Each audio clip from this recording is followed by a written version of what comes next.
What did you see over the last few days that I've also seen?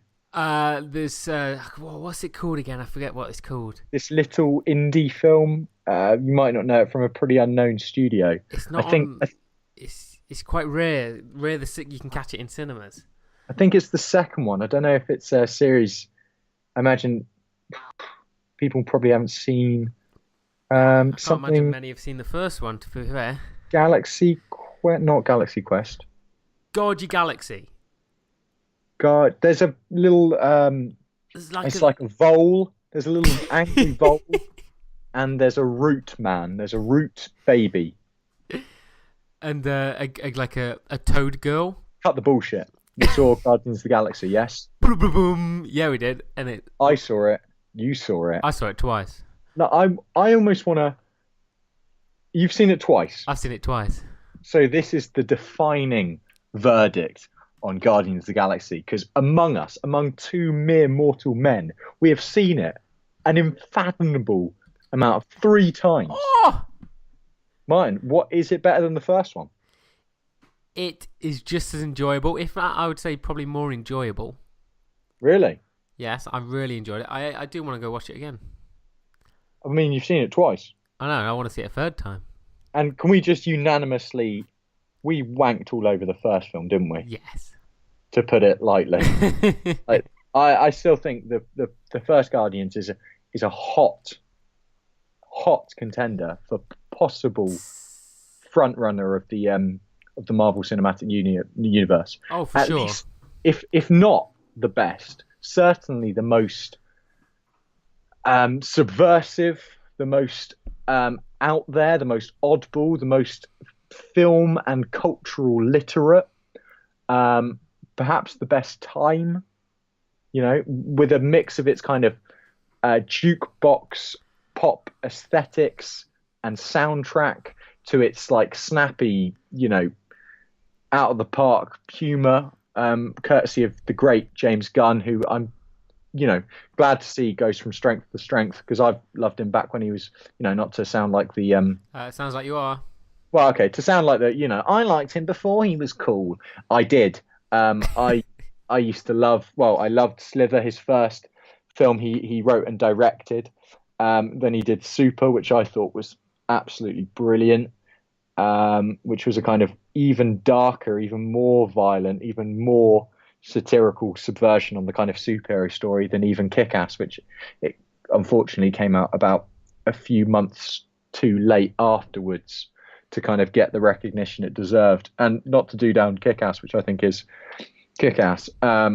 Oh, But I think Super, if anything, is the edgier, the funnier, the more out there take on the genre. And seeing James Gunn absolutely nail it on the first film was, I think, a kind of vindication. This is one of us. This is a nerd who's grown out of, the kind of the trauma school of filmmaking into the mainstream, and he's carried along every sensibility and every conviction along the way in making a big mainstream tentpole studio release. And now Martin's saying he's done it again, and if not more so. I would say strongly, yeah. Yeah. Uh, Uh, go on. Go on. No, you go on, Oh, sir. I'll go on. I was going to ask you your thoughts on the depth of the film. Um, I, okay. It sounds like I'm like rearing up to kind of do it down. I'm not. For me, it's not as good as the first. Obviously, for me, just because the first had such a level of surprise and invention That's it. It was something very new. and whim. It had such whim to it, which I think on for the most part, the second one zips along at a right old pace and is proper good fun. And like I said before, Marvel did what, I was already on board with Guardians of the Galaxy 2. And then they were like, oh, have a bit of Kurt Russell. And I was like, oh, don't mind if I do. I Oh, love Kurt Russell. And it's true. There was, okay. Ah, no, that maybe is a spoiler. Maybe we'll get into that in a moment. But I love Kurt Russell, so I was already like, it's like having a big cake and then being like, "Hey, do you want a stripper on the cake?" Wow, I like cake, As yeah, long as but she here's a takes her stripper. heels off. Yeah, or well, yeah, I would imagine she got everything off. Otherwise, it's not worth my time. No, that's awful. But I don't think it's as good as the first for my money. I don't think it quite sustains its pace as well. For me, there was a kind of big, quite. For me, it felt too long, which is an odd thing to say because it is constantly entertaining. But there was a kind of slump in the middle portion of the film where things were kind of careering off in different directions. There are kind of Yes, there's a I'd agree. focal narrative of Quinn and Quill and meeting his father, which isn't giving anything away because Kurt Russell plays his father, Ego, the planet Ego, which is a mainstay of the Guardians universe, as I understand it. That's kind of the main focal point of it, which it's about the bonding of father son, and but then there's something going off on the side, which though entertaining in its own right, I never find totally neither quite gelled. It was just kind of this is your story you're being dealt, and then there's other stuff going off on the sidelines Being as well. It funny was on the side. being funny and consistently be funny and having moments of that pathos and that humor and that creativity that you saw abound in the first film, but never quite pulling it all together for me. And like I say, it's not to say I didn't find it constantly colorful and engaging. And these are characters that I like being around. I still think Drax is my absolute Oh, favorite. definite. Everything and Dave Bautista's every delivery of his lines, I just find absolutely hilarious. From his opening gambit, pretty much the first joke that fires off in the film is a joke to do with Drax's sensitive nipples, which I thought was absolutely hilarious. Like, it just sent me off in fits that I was, and there's a wonderful thing of when you're still chuckling after about to do with a joke, and once another joke has landed, but you're still laughing at the last one because there is a kind of pretty sturdy hit rate There of is. jokes, and there's a nice kind of reprise to that joke towards the end. So I did like it. I thought it was, it's they've got it down to a formula. The writing's so good, the characters are so good, and it, like I say, it's always visually and auditorily. You've got everything from ELO's Mr. Bright Sky. You got obviously the kind of motif is of the song motif is The Chain by Fleetwood Mac, and then you've got Cat Stevens towards the end. I won't give away what song, but it's quite a nice choice of song. So there's that, like I say, that jukebox soundtrack, the Awesome Mix Volume 2 theme is, and there's a really, again, we don't want to just give away any good jokes because that's kind of the joy of seeing it. There's a great joke to do with what precedes his little Walkman. I thought that was very funny, but overall for me it didn't have the same wow, look at me surprise. I think that's And probably because it's been done it can't, before. obviously it can't, and it did have moments that I found sagged to a point. And to me, the kind of one thing, and this isn't, again, it's not criticizing because I did urge anyone to see it. I think it's a great, really fun film, but it didn't feel like the first one felt like it needed to exist. This was the shot in the arm that the Marvel Cinematic Universe had, although consistently good, needed. It needed something with a bit more subversion and oddball wit. This film never feels like it needs to exist aside from the need to deliver another fun Yes, stop that's it. in the There's Marvel there's Cinematic no Universe. real progression.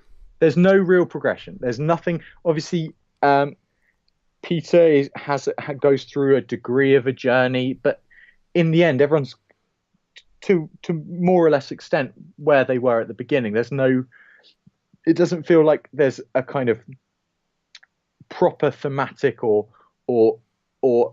like there's nothing propelling it as a text within Universe. The universe, or even on a meta level or a micro level. It's like within the narrative, the grand overarching narrative, it doesn't feel like a story that needs to be told the way Civil War did or something like that. No. Or even, Winter Soldier, or it doesn't also feel like a kind of there's a cultural need for it. We don't, Guardians of the Galaxy did that. It scratched that itch. It gave us that shot in the arm, that, buzz. And this one isn't, it is to an extent more of the same, but when more of the same is this entertaining and funny, you can't complain so much because embrace it. But it sounds like you enjoyed it even more, which is great, I think. So I think they, in terms of visuals, they stepped it up massively.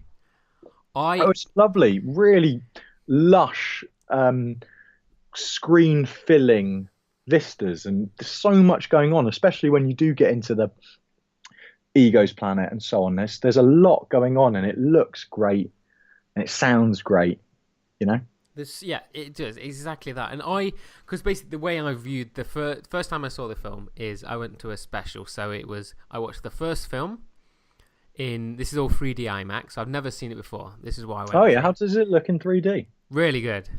Yeah, really good. Definitely worth watching.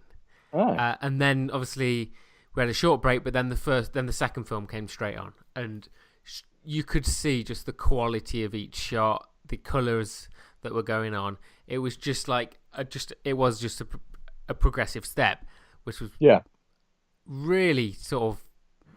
It was really quite obvious when you see one straight after the other. Yeah, well, it has made me. This is the weird thing. You say you want to watch it again. Weirdly, it made me.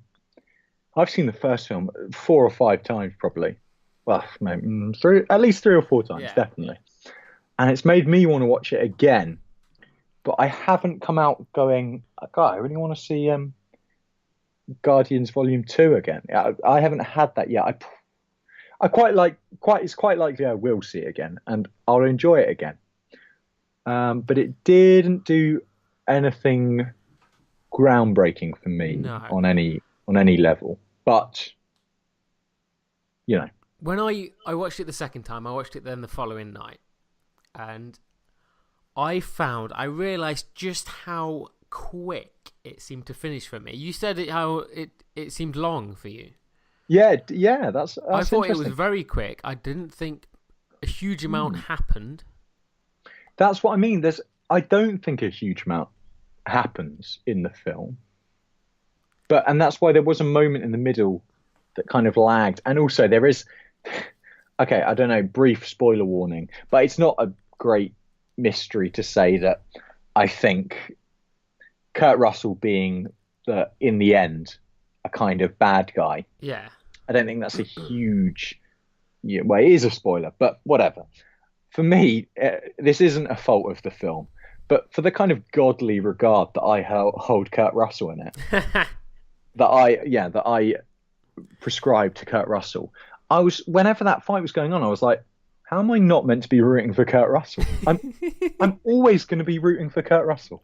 Like, there's no time I won't be. So, as much as I like Peter Quill and Chris Pratt, it's, it's Kurt Russell, man. Well, I don't have those affections for that man. He's just amazing. He's glorious. And I was in the opening shot. You know how Marvel have this kind of hard on for making their actors young. They did it with Michael Douglas. They did it with Robert Downey Jr. Yeah. Really like doing a young. And I was like, from the opening shot on Earth, I was literally like, I tell you, I was like, they're definitely going to do a young Kurt Russell. And they did. They nailed it. They nailed it. It looks just like him. God, he looks good. I would watch I'd watch a whole film of just young Kurt Russell driving around with his massive feathery locks. Oh God, he's just such a great guy. Well, moving on from that. Sorry, yeah. A lot of the reviews I've heard were, and even before I saw it, was it's the Groot show. And and there is this argument. Some people are saying, quite cynically, that perhaps it's just having him as just Baby Groot is a bit of a kind of marketing thing, so they can just sell shitloads of very cute Baby Groot toys. Which they will.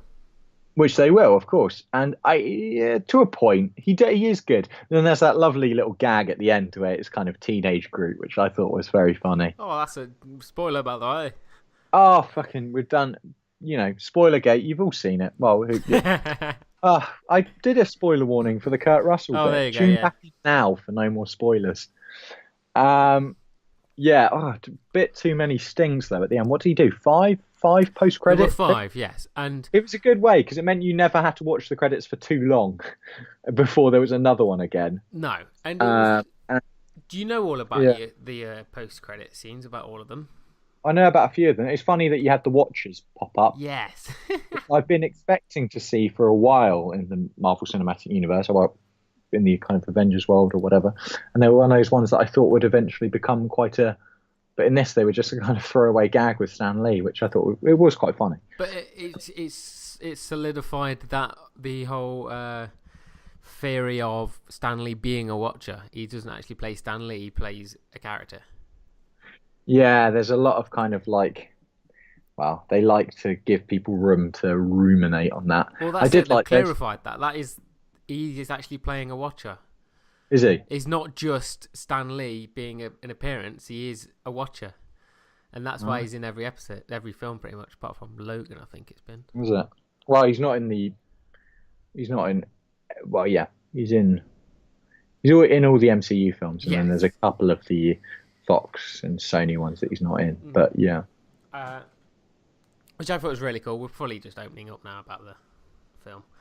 but yeah. Roundup was so overall. You thought it was good. I thought it was good. It's beautiful. The sound is amazing. The songs are fantastic.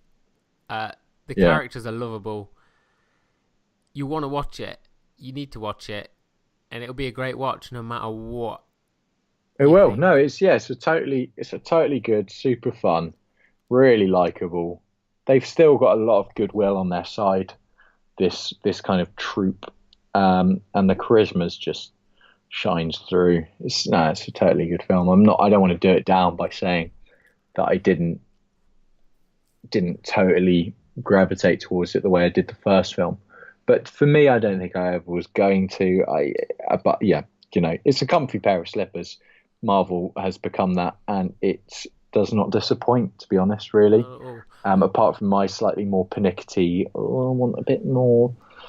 Maybe that's more of a storyline, but I think it's just a filler film until the Thanos whole thing kicks off. And James Gunn is coming back to do Guardians of the Galaxy 3. He announced recently on his Facebook. Yes, he's a good person to follow on Facebook, by the way. He's got a lot, really, really engages with his community, and he's very honest. Kind of strips away all the bullshit between kind of writer director and the audience, and he really engages with his fans and people commenting, and so on. And it's quite refreshing to see. Well, everyone follow him after you follow us. Yeah, us first though, please. Please. Yeah, he's got enough followers. We need more. Right. Quick, how many stars do you give it? I'm going to give it 4 out of 5. What are we doing out? 5? Shit, what we do? Out of 10 or 5? Out of 10, I'd give it 8. Out of 10, I'll probably give it a solid 7. Oh. Yeah, I'll give it a solid 7. And 7's good, man. Okay. 6 is good. Oh. 5's average. 6 is good. 7's great. 8's brilliant. 9's wank me off, senseless. 10 is unheard of. Can I just put our ranking system in here? People, the media have kind of dumbed down especially with kind of games media and stuff like that. I've always found people go, "Oh, I only got a 7. It must be shit." 7's good, man. If I give something a 7, I mean, that's fucking good. If I listen to an album, I give it a 7 out of 10. That's it's a real good album. That's an album I suggest people listen to. If I give it an 8 out of 10, that's an excellent album. An 8 out of 10 is excellent. 9 out of 10 is off the scale. Obviously, a 10 is near unheard of. Speaking of, so you give it a. I'm going to give it an 8. 7. That's a resounding thumbs up from us.